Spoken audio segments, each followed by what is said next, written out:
तुर्की और शाम में आने वाले ज़लज़ले के बाद से दिलखराश मनाजिर सामने आने का सिलसिला जारी है, जिससे देखने वालों के रोंगटे खड़े हो जाएं। हमेशा कहा जाता है जिसे अल्लाह रखे उसे कौन चखे। ऐसा ही कुछ हुआ तुर्किया के खौफनाक ज़लज़ले के बाद, जहां कई कमसिन बच्चे और फैमिलीज को कई घंटे गुजर जाने के बाद जिंदा बचा लिया गया। तुर्की में ज़लज़ले के बाद मलबे में फंसी 9 साल बच्ची इस हाल में भी अपने भाई की हिफाजत करना ना भूली। वीडियो में देखा जा सकता है कि बच्ची कैसे अपने भाई की हिफाजत कर रही है।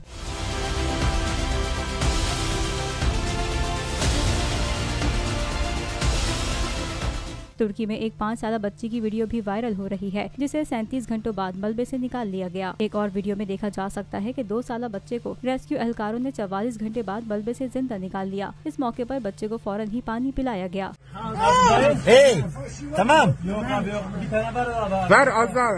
एहलकारों ने एक बड़ी इमारत के मलबे से छोटी बच्ची को सही सलामत निकाला, जो किसी मौजज़े से कम नहीं। इसके अलावा मलबे के पहाड़ से एक दिन बाद बिल्ली को भी जिंदा निकाल लिया गया। दूसरी जानिब शाम में भी 40 घंटे के बाद एक खानदान को रेस्क्यू कर लिया गया, जिसमें छोटी बच्चियां भी शामिल थीं।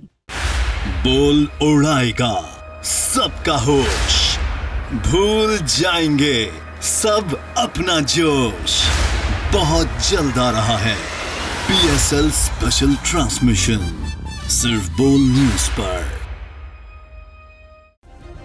सब्सक्राइब करें और बेल दबाएं ताकि कोई खबर रह न जाए।